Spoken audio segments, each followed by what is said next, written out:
Yes, no problem. Okay. So, praise the Lord. Let's start. And before we start, let's pray. Hallelujah, God. Father, in Jesus' name, Lord, muli, salamat sa kabutihan mo, O Lord Yes. God. Lord, salamat, O Lord God, at narito muli kami, Panginoon, upang pag-aralan ng iyong mga salita, O Lord God. Lord, we pray, O Lord God, that samahan mo kami, Panginoon. Puspusin mo kami ng iyong presensya, O Lord God, and we invite the Holy Spirit, O Lord God, to be with us, to be our teacher, to be our guide. Holy Spirit, we prayed in Jesus' name, O Lord God, that direct us tonight. We pray for the teacher's anointing, O Lord God, sa amin dito sa room na ito, O Lord God, at sa mga nakikinig, O Lord God, ang dalangin namin, Panginoon. Lord, let our ears hear what the Spirit is saying, O Lord God, and soften our hearts to receive what you want us to receive, O Lord God. Lord, we are grateful and thankful, O Lord God, for this spiritual journey, O Lord God, that we had. Lord God, na patuloy mo po, Panginoon, O Lord God, na dinadagdagan ng aming mga kaalaman, O Lord God, sa mga kapatid namin na naririto, O Lord God, at even sa mga kapatid namin, Panginoon, na kasama namin nanunood, O Lord God, at sa mga kapatid pa namin, Panginoon, na in their due time, O Lord God, na napapanood, Panginoon, ng mga bawat lesson, O Lord God. Lord, the same presence, O Lord God, ang ipagkaloob mo sa kanila, O Lord God.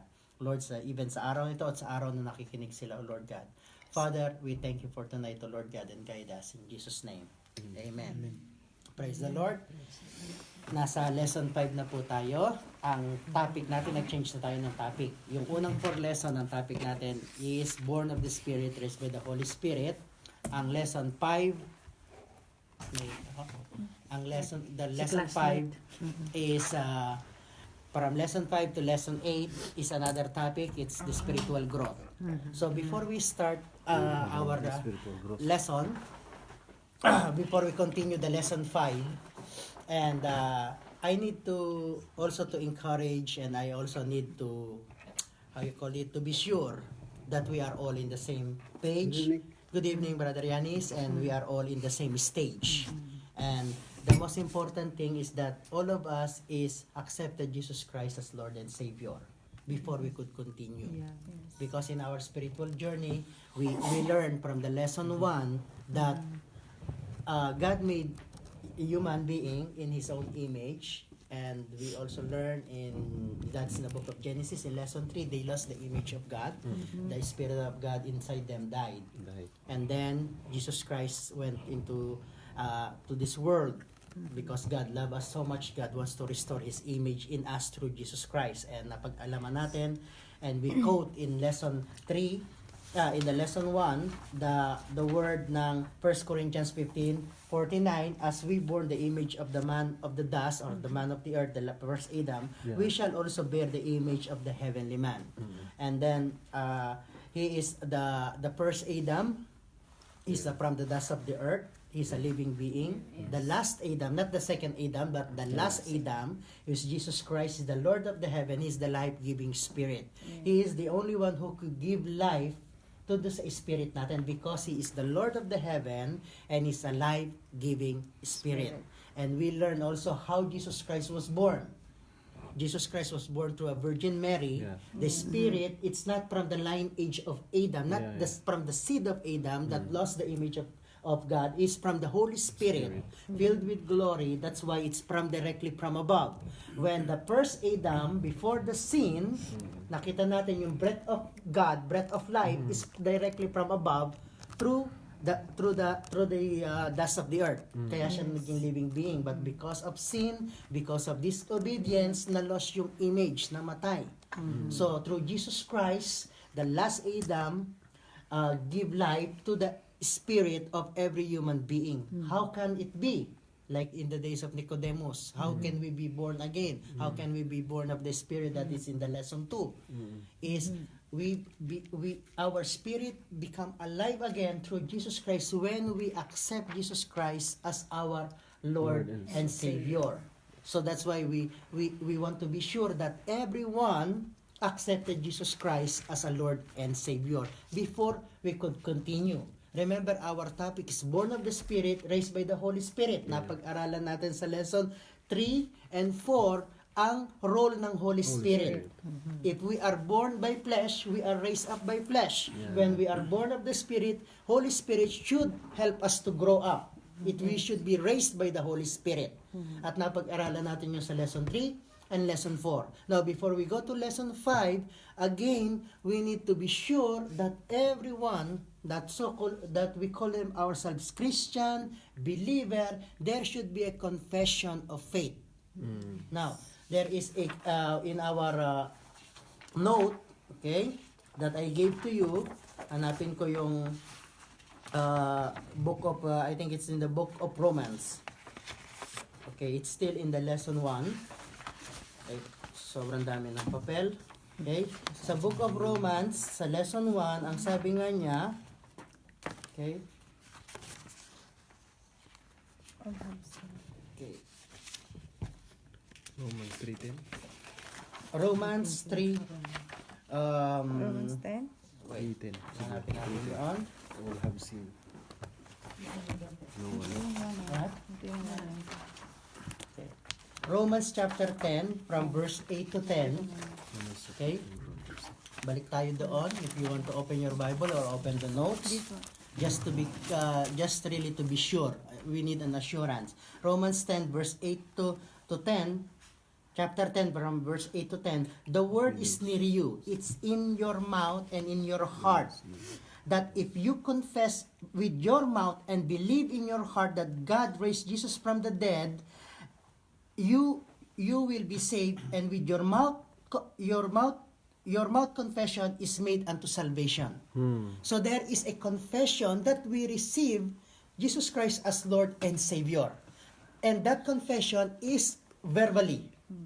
That Lord, I invite you into my heart, because the Bible said in the book of Revelation, He's standing at the door of our heart and He's knocking. If we open the door, He will come in and live with us.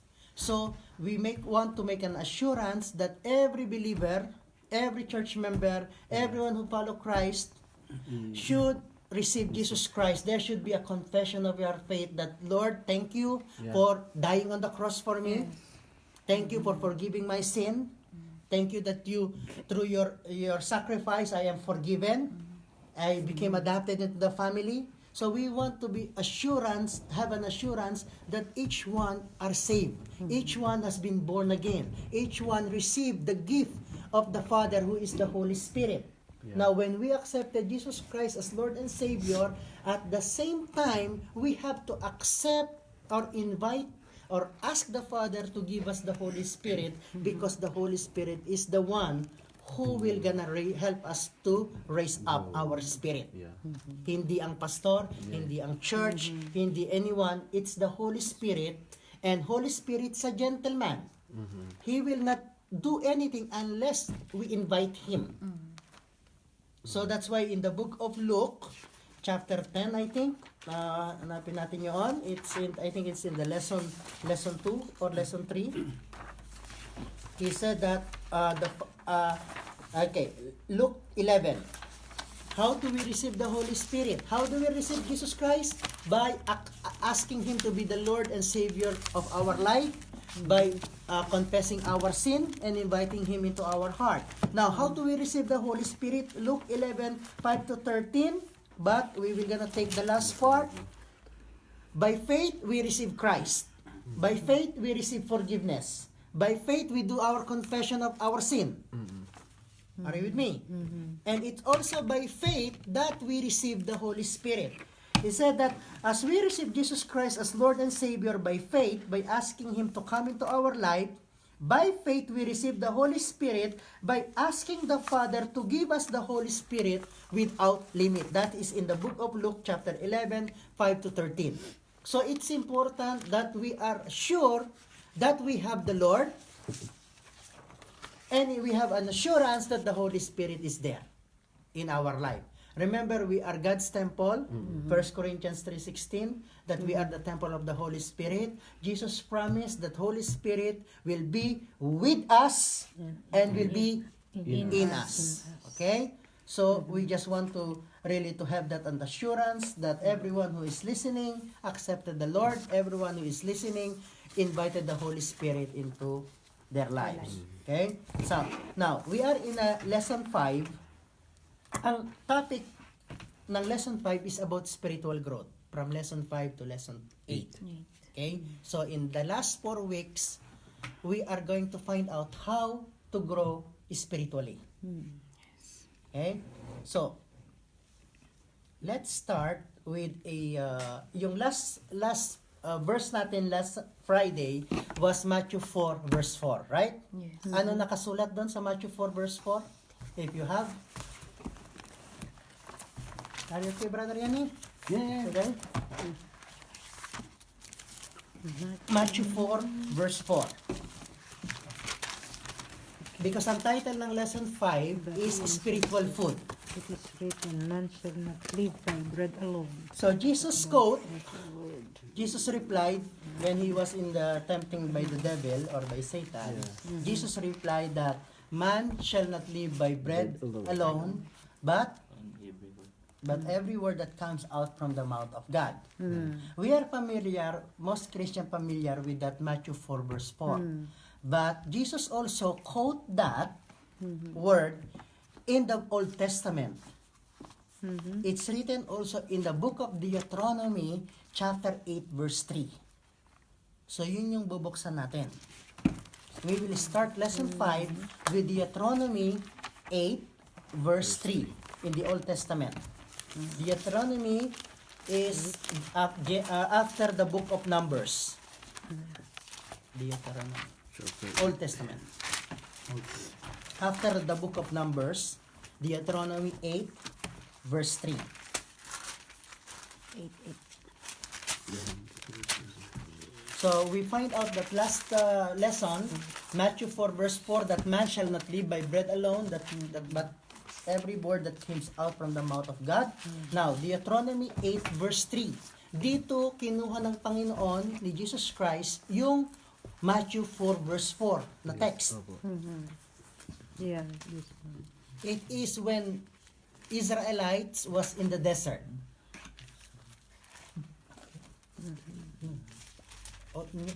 Beginning. Dito.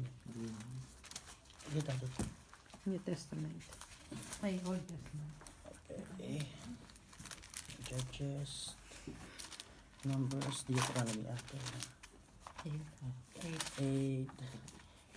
verse 3. Verse 8. Verse 3. Sorry. 8 verse 3. Okay, yan. Nakulang mata. Okay? Okay. It's written that He humbled God. It is yung hina doon is God. God humbled you, causing you, yung you is Israelites. So, the book of Deuteronomy saying that God humbled the Israelites, causing the Israelites to hunger in the desert and then feeding them with manna.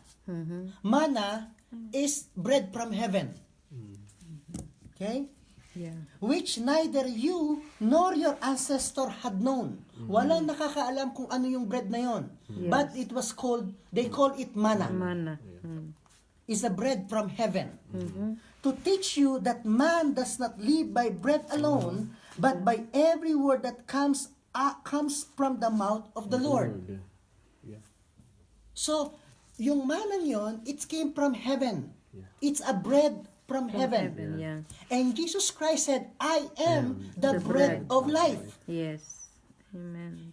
God said, Jesus Christ said to us, man shall not live by bread alone, but by every word that comes out from the mouth of God.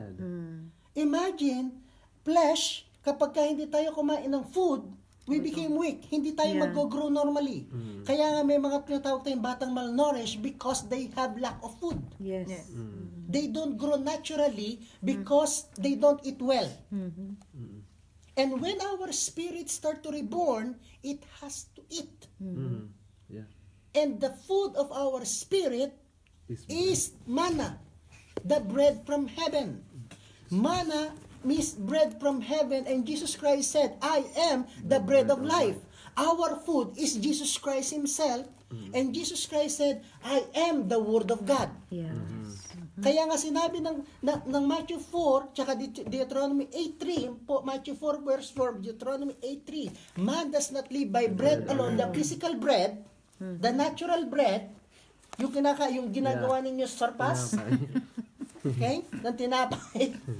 Because that food is for our flesh. Yeah.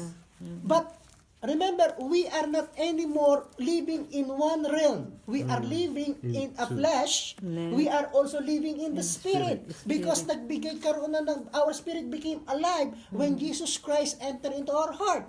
Yes. So that word, Matthew 4 verse 4, is for us who believe that man shall not live by bread alone, but by every word, salita, that comes out from the mouth of God. And Jesus Christ is the word of God. Now, John, chapter 1, verse 1. John. John. Yan, yan is. Yanis. Yanis. Ena ke ena. Ena ke ena. John. One to one. Yan, John 1. Book of John. The Gospel of John. Dito daw mag-umpisa. Yes. Yung mga magbabasa ng Bible. Oo, nasa Okay. chapter 8 na ako, brother. Chapter 8. Yes. Bilis mo ah. Of course. Lord. Ang bilis. John chapter 1, verse 1. Yeah.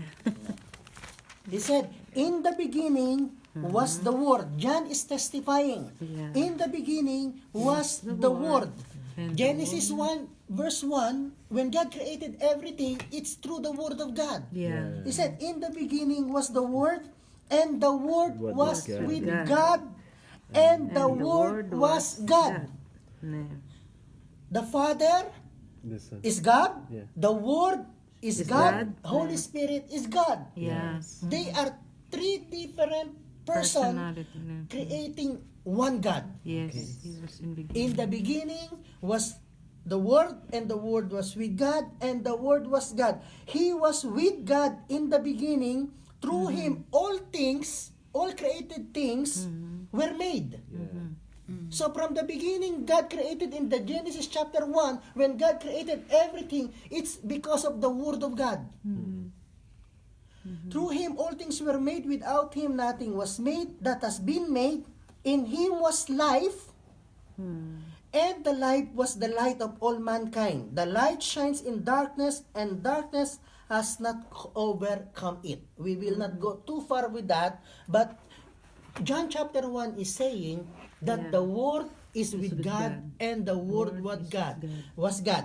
Now, further, in verse 14, is this. The Word became flesh and made His dwelling among us. Means, yung salitang yun, naging tao. Yeah. The Word became flesh and His name is Jesus Christ. Yeah. Okay. Now, Revelation 19. The last book of the Bible is Ayun, Revelation. sa Tagalog, eh. Revelation. Last chapter din, Pastor. Hindi. No. 19. Mahaba pa. 19. And last chapter is 22. So, Revelation 19, verse 11 Ay, sorry. to 13. Hindi. 11. Christ on the white horse. Yeah. Verse 19. 11.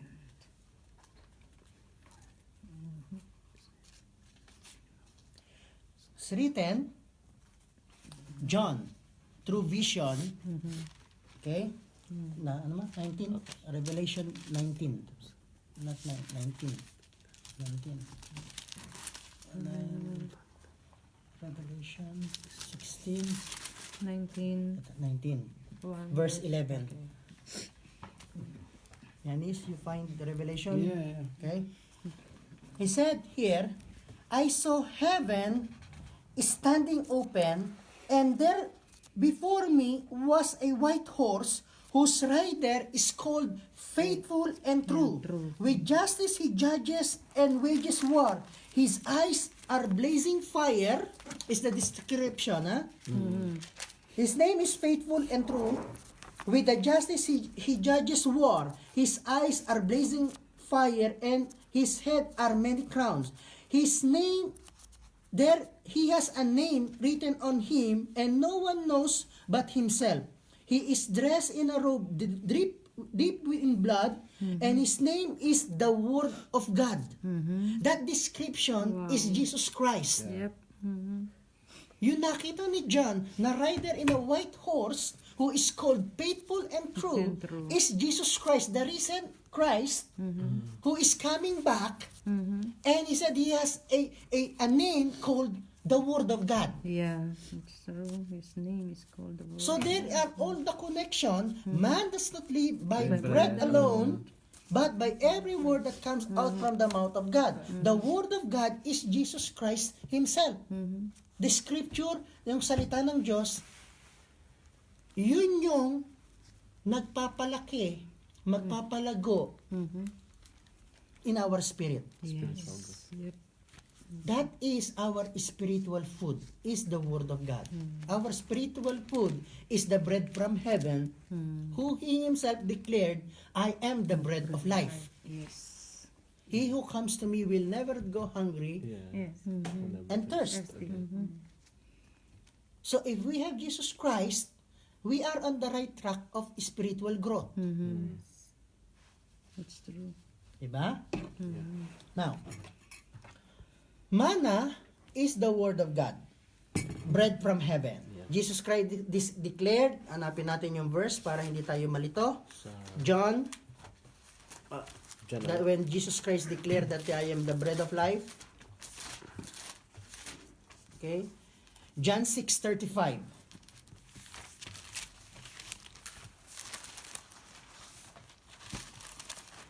When John Jesus chapter 6, declared, "I am the verse bread of life. 35. He who comes to me will never be Then Jesus declared, I am the bread of life. Whoever comes to me will never go hungry. He who believes in me will never be thirsty. Bread is the basic food, naturally. If you are in the Middle East, it's bread, not rice. Yes. Okay, in Asia, it's rice. But in the Middle East, Mid-East, Southeast, okay, Central Asia, European pa ata eh. yeah, Central Asia, it's bread. Okay? That is their basic food to grow naturally, physically. As a Christian, spiritually, our basic food is the Word of God, is the Scripture. Now, the Bible, they call it also Scripture. Okay? Magkakaroon tayo ng another lesson about Scripture. the Bible. Yes. Okay? But anciently, we call it Scripture. Scripture are the spoken word of God. Yeah. It's already been spoken. That's why they write them down. Yep. Okay? Jesus Christ is a living word of God seated at the right hand of the Father. He's in heaven. Yeah. This is the spoken word of God. Jesus Christ is the living word of God. We just really need to understand that or be reminded with that. The word of God, Jesus Christ is a living word of God, is in heaven, seated at the right hand of the Father. This what we have here is a written scripture, written word of God. Okay. And God, okay, to grow, we need na in sciences, if we want to grow naturally, we need 4 basic elements. Okay? One is food. Second is water. Third is light. And 4 is air. Yeah. Yeah. Hangin. Air. Breath. That is, in order to go naturally, we need that. You lack food, magiging malnourished ka. Yeah. You lack water also, dehydrated ka. Yeah. You die. Light, you need it. Otherwise, yung kulay mo magiging putla. Okay? Air, you need to breathe. Lalo na. Yes. No air, you die. You die. Ne. You finished, Ne. brother Yanni. No air, you finish. No water, you finish. No food, you finish. Ne. No light, you are already finished. One day we finish. Yeah. Okay? Food. Okay? Jesus Christ said, He is the bread of life. He is our food. Yeah. He supply our strength. Even the scripture, remember that when you grow, when the baby were born, They don't eat steak or pork chop or medium rare beef. Yes. They started with milk. Yes. Are with me? Okay? So, there are scripture in the Bible that when you are a new Christian, they call the scripture spiritual milk. Yes. They call it sometimes bread. They call it also, when it's a strong teaching, they call it meat. When it's a basic teaching, it's called milk. It's about salvation, they call it milk. It's about when you started to grow. But habang tumatagal tayo as a Kristiyano, when we are long-time Christian, there should be growth. There should be growing. We should be growing in understanding of the Bible. Yes. That's why, look, when you are born, when you start as a natural, you start to drink milk. Right? But after 5 years, you don't only drink milk, but you also eat another food. Yes. Bread na. When you are in 20 years old, Salo na. So black yan na. Rock na yan. You eat all. yeah, Ne, bravo. Yan yung okay? ne. What I mean is that, You eat all. Ne. to take note that when you are a Christian, yes, you will start in a simple teaching. Yes. Yes. But you have to continue. To grow. Now you start reading the scripture, right? After a while, you will gonna start Study. another reading, studying, meditating, declaring. Yeah. Means it started to grow. You don't stop reading because nabasa mo na. Yeah. Yeah, that's right. That's why one time, when you keep reading it, there is new revelation, there is new Yes. understanding. Amen. That's why never stop, because this is a food of our spirit. Yes. Now, regarding to spiritual milk, it mentioned, hindi natin bubuksan, in 1 Corinthians chapter 3 verse 14. That about the word of God is spiritual milk. It's also mentioned in the 1 Peter chapter 1 verse 22 hanggang chapter 2 verse 1 and 2, and in the book of Hebrews chapter 5 12 to 14. There are 3 scriptures in the New Testament pertaining that the scripture, the word of God, is spiritual milk. But it is also mentioned by Paul or the writer of the book Hebrew that said, I don't give you meat because you are not ready, but I give you milk. Yep. But you need to grow. Ne. Pero walang Kristiyano na 20 years na nagmi-milk pa din. Yeah. Except pag matutulog ka na. For Until now, we don't start meat. Yeah. Ne. So, yun yung unang basic need to grow is food. Yes. And Jesus Christ declared, I am the bread of life. Yes. I am the food. Second is, that we mentioned, is water. Water. John chapter, in the book of Jeremiah, chapter 2, I think it's verse 13. It was staple. Jeremiah is in the Old Testament, Isaiah. chapter 2. Lapit kay Isaiah. Jeremiah chapter 2. Malapit ko kay Isaiah. Chapter 2, verse ano po? Chapter 2, verse 13. Okay. Chapter 2 lang.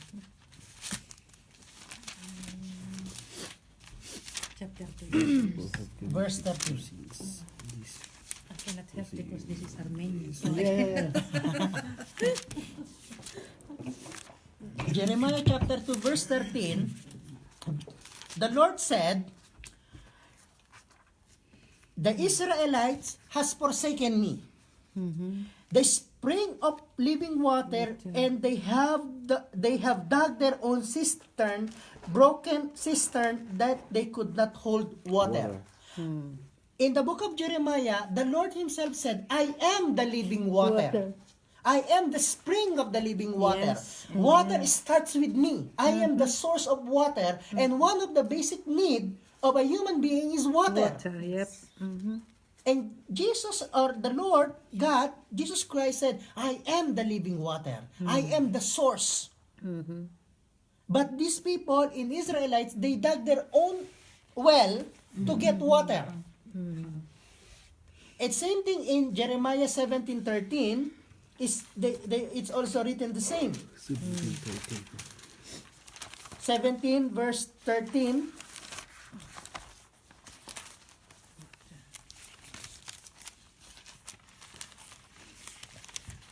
Ano? Jeremiah 17 verse 13.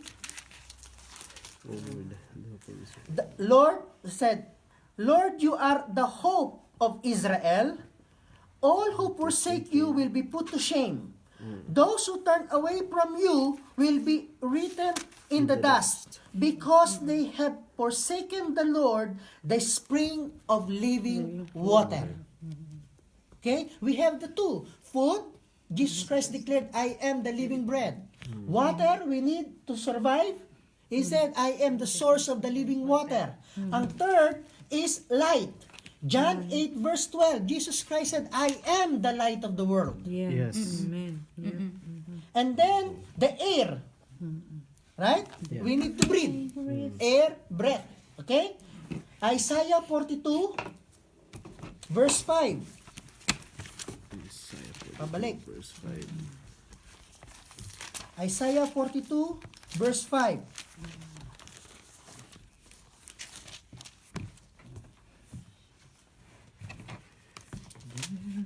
This is what the one says. Okay? Lahat. The heaven. This is what the Lord says. Isaiah 42 verse 5. This is what the Lord says. The creator of heavens, who stretched them out, who spreads out the earth with all that springs from it, who gives breath, gives breath to its people and life to those who walk in it. God is the source of life, Yeah. the breath, Yes, the air. air that we are breathing. He is the one who is the source of it. So, yun yung four na kailangan ng physical need natin is food, water, light, air. Spiritually, we need the four. Yeah. That's why we need Jesus Christ as the bread of life.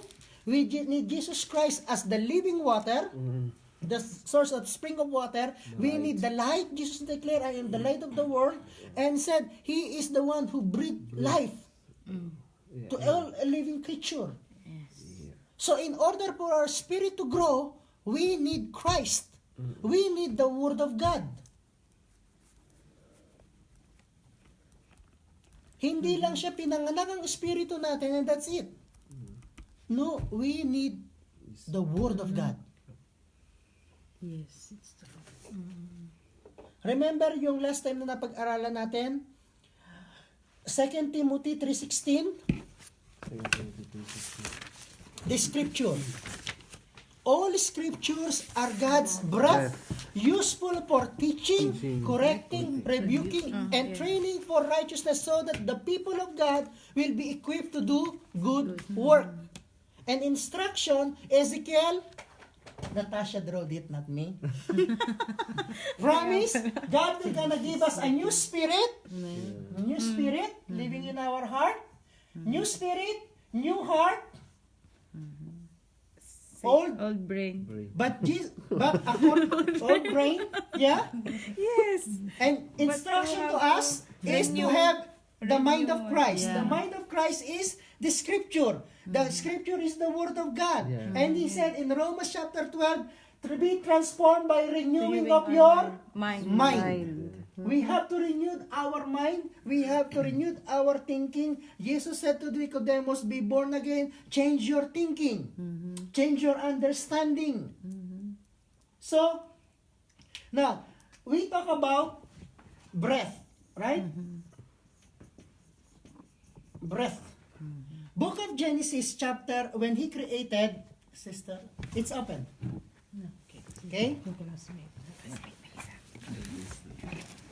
Now, breath. Yes. Breath is Air. Isaiah, according to Isaiah, ang sabi ni Isaiah, He is the one who gives breath. He is the air. Yeah. The breath. Diba? Okay. When God created Adam to the dust, He breathed to the nostril. Nostril, yes. Right? Breath. He breathed. Okay. Breath away. Okay? But Genesis chapter 3, the breath away. Away. Namatay. Dead. Yes. He lost. Di ba? He's not hungry. Okay? Okay.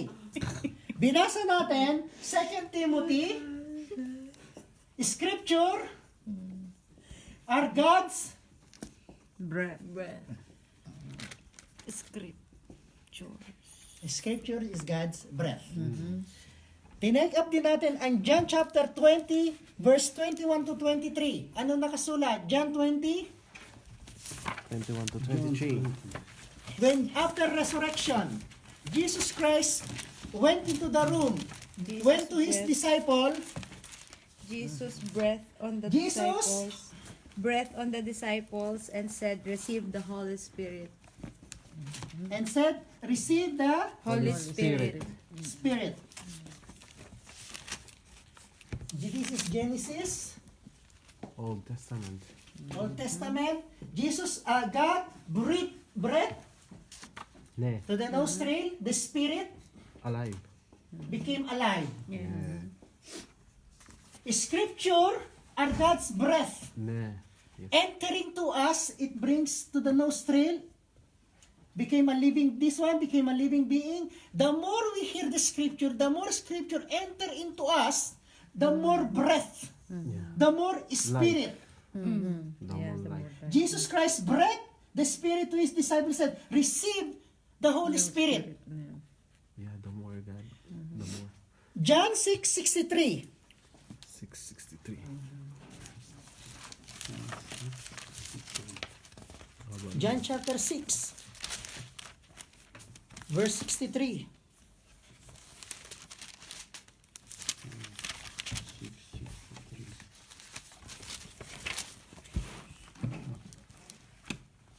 The Spirit give life. John 6:63. I have spoken to you. Holy Spirit. And the life. Nandun na. Okay? Leader, Yeah. nasaan yung classmate natin? Nasa Okay. banyo. Okay. The Spirit gives life. Yes. The flesh counts for nothing. In the eyes of God, the flesh counts for nothing. Yes. It's the Spirit that counts. Yep. That's why He wants us to be born in the Spirit. The Spirit gives life. The flesh counts for nothing. The words, the scripture, Jesus said, the words Yeah. I have spoken to you, they are full of spirit and life. Yes. Amen. Yes. All this in Genesis, in Timothy, in John, they are all to bring life, spiritual life, Spiritual life. Spiritual growth. so that we grow. Yeah. That's why all Christian should have a Bible. Every Christian should read the scripture because they are full of spirit and they are life. 2 Timothy 3:16. All scriptures are the breath. They are spirit. When it enters to our body, it brings life to our spirit. Yeah. I got it.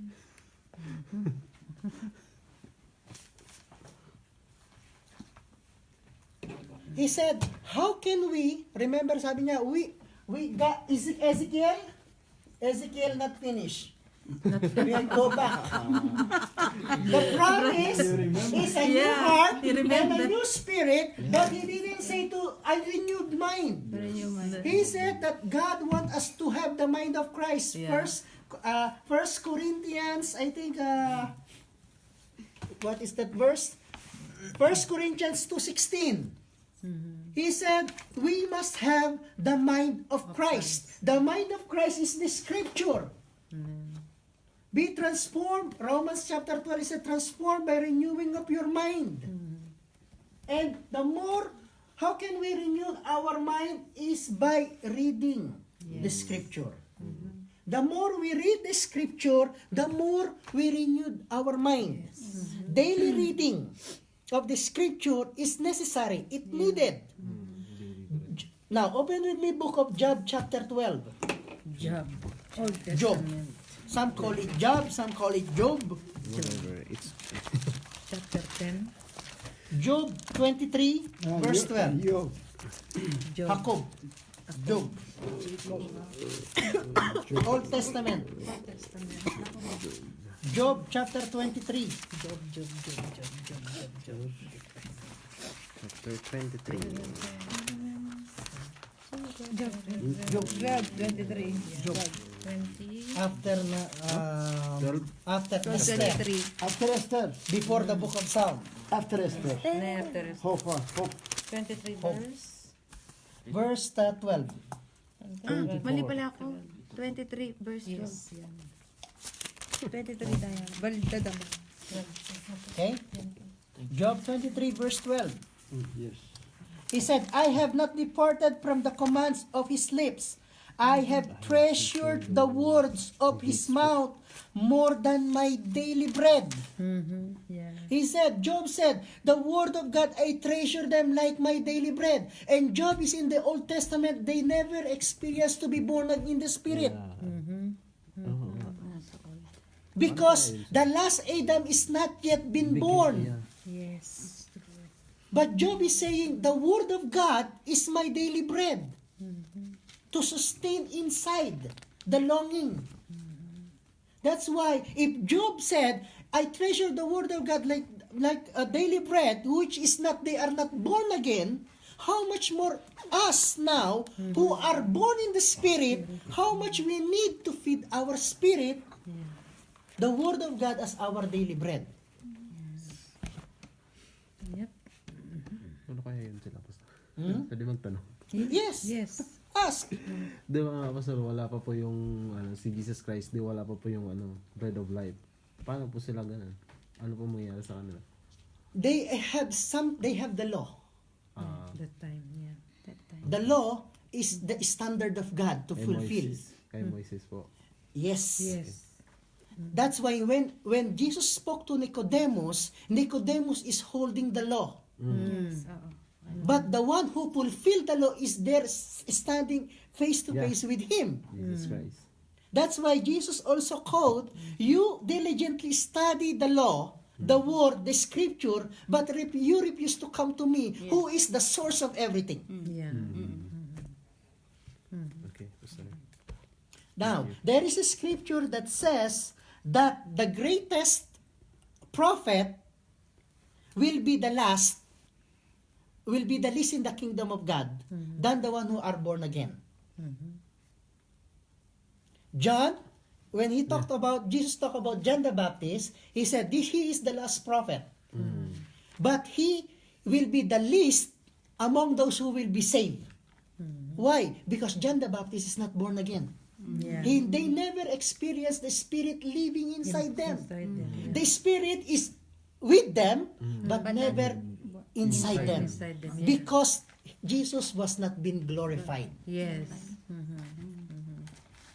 That's why the Bible said, or Jesus Christ said, when we go to heaven, we are greater than John the Baptist. We are greater than Moses. We are greater than David. Yeah. Why? Because they never experienced the Spirit of God inside them. Yep. Yes, they experience on them, but not inside them. Yeah. He said this. Because the last Adam is the one who is the life-giving Spirit. Jesus was not yet born. Yeah. Jesus was not been glorified on the cross. Yes. Jesus was not yet No been resurrected. salvation. Yes. Okay? So, in order to have the mind of Christ, we need to read the Bible daily. That's why they also have a devotion. Yes. Now, the second is we need to meditate the Word of God. Joshua 1 verse 8. Joshua is also Old Testament. Old Testament. After the book of the Deuteronomy. Joshua. Chapter 1 verse 8.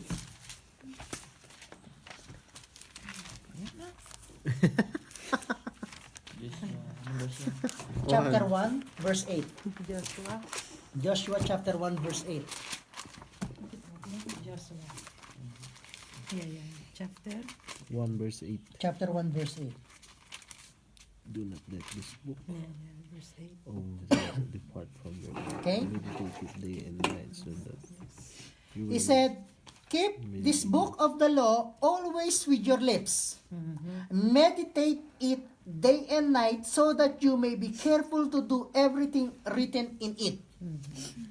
God is saying to Joshua, meditate the book of the law. The book of the law is the scripture, the word of God. He said, meditate it day and night. Never take it out of your lips. Meditate it. Yep. Don't take it out of your mind. Meditate it. Think of it. Okay? Psalm 1 verse 2. Also another scripture. Old Testament, after the book of Job, Psalms chapter 1. chapter 1. Oh wait. Psalm chapter 1, after the book of Job.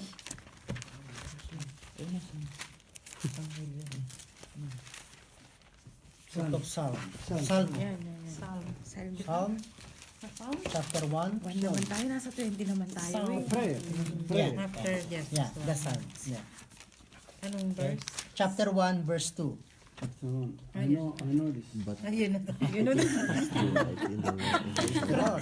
I know this without knowing. Oh, wow. This is Psalm- the best That's the one. best one. Psalm chapter 1, verse 2 is written, but whose delight is in the law of the Lord. Remember, Old Testament, they don't have gospel. Yeah. They have law. Okay? But whose delight is in the law of the Lord, and who meditates on his law day and night.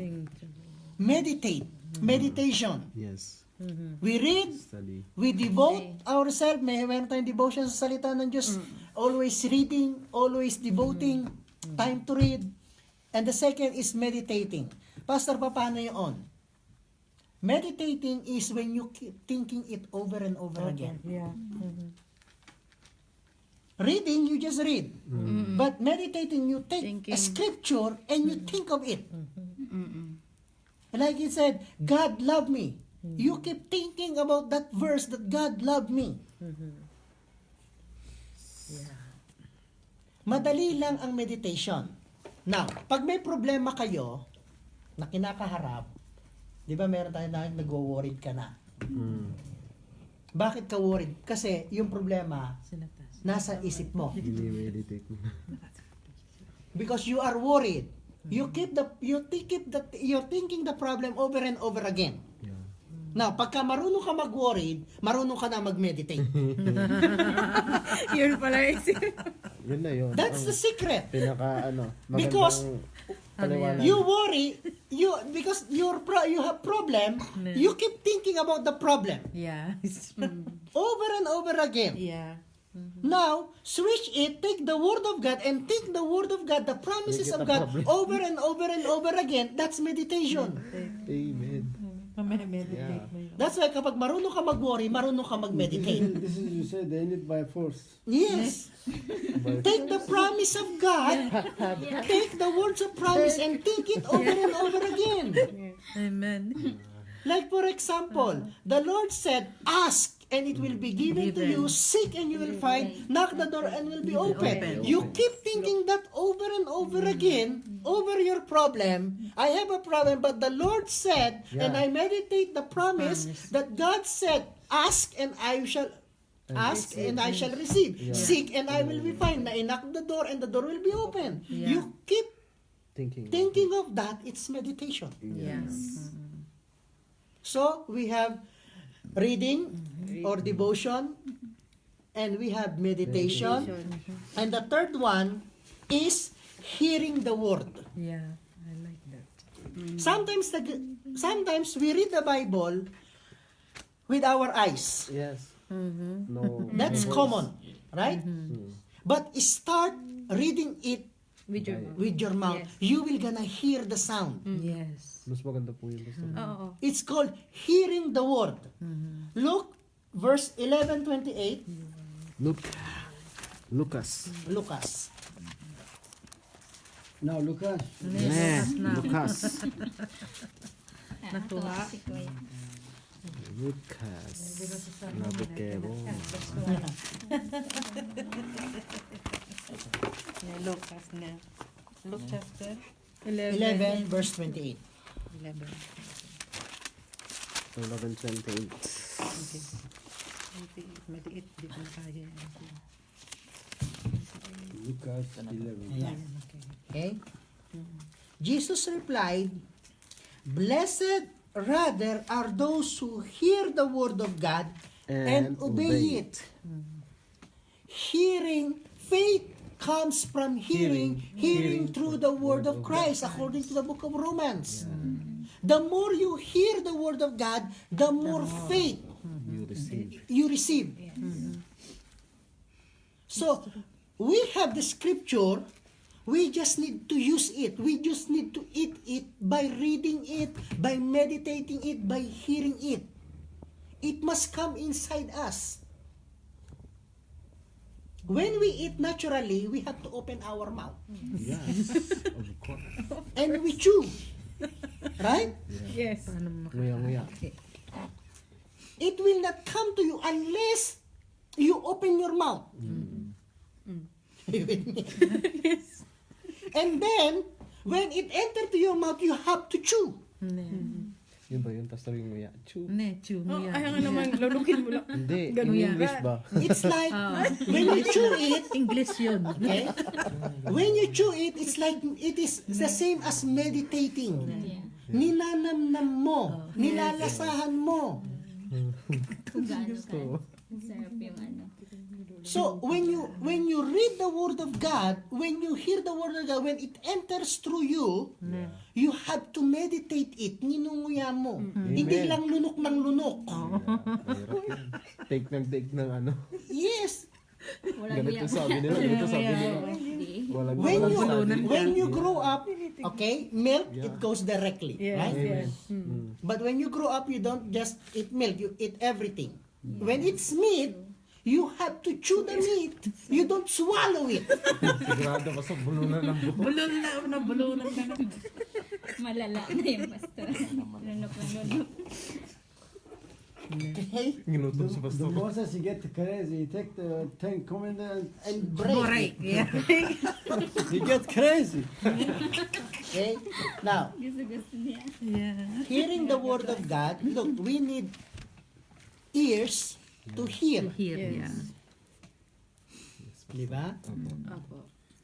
And the word, saan na ba dapat mapunta? There are sometimes when we hear the word, people brings the word on their brain to be renewed. Right? Okay. Now, balik muna tayo sa James chapter 1 verse 22. James. Old New Testament. James. Santiago. Okay? About, it's about hearing. Okay? We have Chapter. reading, James chapter 1. So, one verse. James chapter 1. After the book of Hebrew. Not James Bond. Not James Bond. James. Chapter 1 verse 22. Si Koya. Verse Consider it pure joy, my brother. Whenever you face Do not trials. merely listen to the word and so be deceived yourself. Do what it says. In other translation, it said, do not just be hearers of the word, but be doers of the word. When you hear the word, do it. Yes. Are you with me? It is the same thing what we read in the John chapter 1. In the beginning was the Word, and the Word was God, and the Word was God. Then further verse, he said, the Word became flesh. It's the same thing with the book of James. He said, don't just be hearers of the Word, but be Be a doers of the Word. doers. The Word that entered through your ears became your action, became Yeah. our flesh. He said, don't just be hearers, but be doers. Don't just keep listening and listening and listening and do nothing. Look, sister, brother, when you eat the food, and you don't do exercise, Maligay. you became fat. And last Sunday, we learned that the fat, To the Christ, yes. We do exercise in the morning until night. right? Tinay sa sagot na lang ganun. Are you with me? That's a natural thing. When you keep eating and eating and eating and do nothing, you became fat. Yes. Yeah. Yes, that's true. Yes. But we work. And if a Christian keep hearing and hearing and hearing and don't do what what he hears, he became spiritually fat. Yeah. Obese, pastor. At least. Hindi. At least, Unhealthy anong word? Okay? Word na. So our instruction when we hear the word of God, we do it. Yeah. Why? This is Jesus Christ said, obedience is better than sacrifice. Yep. Obedience is doing it. Amen. It's true. James. yes, yes. Okay? Now, balik ulit tayo sa book of Romans chapter 10:17. Faith comes from hearing through the word of Christ. The more you hear the word of God, the more faith we're gonna receive. Yeah. Then, John chapter 15, verse 7 to 17. John. One. Yanis. Yanis. Come again to Yanis. John 15, 7, chapter 15, from verse 7 to 17. Jesus Christ said, okay, about the vine and the branches, but we will not read it from the verse 1. We start from verse 7. John 15, from verse 7 to 17.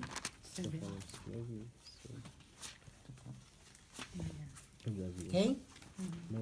Jesus Christ said, if you remain in me, and my words remain in you, ask whatever you wish, and it will be done for you. This is to my Father's glory, that you bear much fruit, showing yourselves to be my disciple. When you bear much fruit, see, it means that you are growing. Yes. No fruit, you don't grow. Yeah. He said, Jesus Christ said, if you remain in me and my words remain in you, means hindi lumabas sa inyo. Ginagawa nyo, you became doers of the word, ask whatever you wish, and it's in my Father's heart that you bear fruit. As the Father has loved me, so I have loved you. Now remain in my love. If you keep my commands, you will remain in my love, just as I have kept my Father's command and remain in his love. I have told you this so that my joy may be in you and that your joy may be complete. My command is this: love each other as I have loved you. Greater love has no one than this, to lay down his life for his one's friend.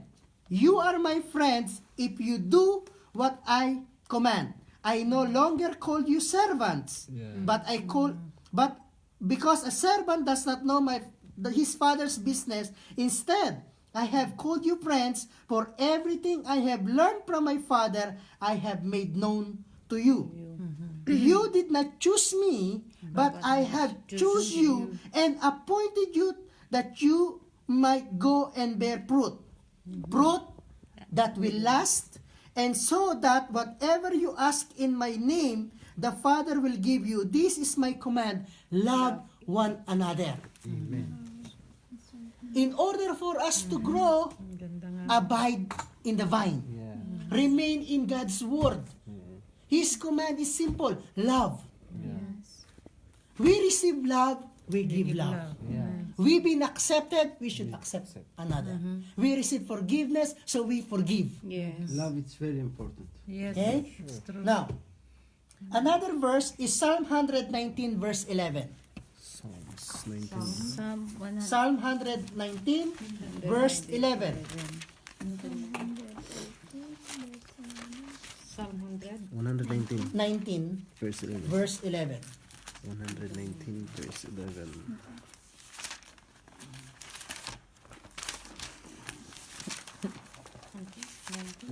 Nineteen, 11. 119, 11. What I may have seen against Psalm. Okay, yeah. I have hidden your word in my heart, that I might not sin against you.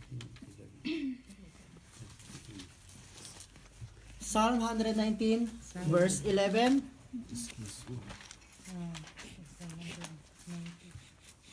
Okay, you there? That will be our last verse. 119. 119. 119, verse 11. This is Armenian and I know, huh? Because number. Number all the, More. the paper is very thin. Also. Yeah. Yeah. 19. You need the double paper. 119, verse 11. It's too much this. Okay, Here. it's written, I have hidden your word in my heart that I may not sin against you. Ang salita ng Diyos, the word of God, must be in our heart. He said, I have hidden. David, I think it's David, he said, I have hidden your word in my heart that I may not sin against you. Yung mga naririnig natin, natututunan natin, mga binabasa natin, dapat i-imbak natin sa heart natin. Yeah. Now, look. They lost the glory of God, the Spirit of God, the breath of God because of Sin. God gave us a new heart and a new spirit. He wants us to renew. He wants to renew our mind through the Scripture. He wants us to know the Scripture according to 2 Timothy 3:16, so that we will be trained in righteousness, so that we will be equipped to do good work. Yes. Yes. Sin is the absence of doing good. Yeah. Yes. Reading the Scripture, devotion, meditating, hearing, studying, prevent us from sinning. Yep. It's true. You know, it will gonna grow. Faith. Faith comes from hearing through the Word of God. Faith is very important because faith is to trust God. Yes. When we start growing, we put our trust to our family, to our father, to our mother. Right?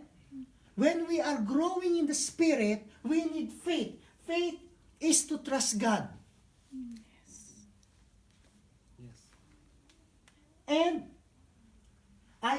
the book of Psalms said, I have hidden your word into my heart that I will not sin against you. The more we grow, we need more word of God. The word of God is our spiritual food. Jesus Christ is the bread of life. Hindi lang siya namatay sa cross, go to heaven, that's it. That's why we have the reason really bakit ina-encourage natin ang mga Christian to read the word of God, because it will help you to grow. Yes. In the days of preaching and teaching every Sunday, you are hearing the teaching, you are hearing the word of God, you are hearing the words of encouragement, so that your faith will gonna increase. Yes. Because it's the food of our spirit. Tama.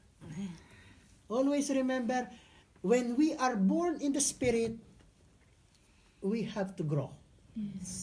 We need to eat spiritual food. And that is the Word of God. The Word of God is Jesus Christ. He is the living water. He is the breath of life. He is the light of the world. The word, yep. No, He is the spring of the living water.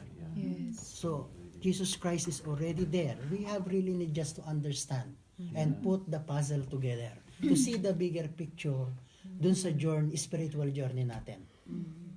So far we are in that lesson. We finished the lesson 5. The Word of God, the spiritual food. Jesus Christ is there. The Holy Spirit is there so that we could continually to grow our faith to grow. Faith is to trust God. The more we hear the word of Christ, the more our faith will gonna develop. Or we're gonna increase or become strong. Yes. Amen. So let's pray. Father God, in Jesus' name, Lord, we thank you. Yes, Lord, it's written that the word that you have spoken to us, they are spirit and they are life. And Lord, thank you for the manna, Yes. the bread from heaven, the true bread from heaven, who is Jesus Christ. Yes. Lord, when you declare that said, I am the bread of life, Lord, you are the bread of life. Amen. You are the source of life. Amen. Yes. And Lord, with you, with the word, with the scripture, plus your spirit, Lord, we keep growing and growing in the spirit. Lord, I continually prayed. Open our ears to hear what the Spirit is saying. Yes. Lord, I pray that the Holy Spirit will guide us into the scripture. When we read it, when we hear it, when we study it, when we meditate it, Lord God, Lord, your Holy Spirit living in us will gonna take action Amen. and help us to grow. Amen. Lord, we also prayed for our always a fresh bread. Yes, Lord. Lord, direct our brothers, our sister, when they read the scripture. Holy Spirit, you are our teacher. Yes. You are our guide. You reveal Jesus Christ, the Word of God,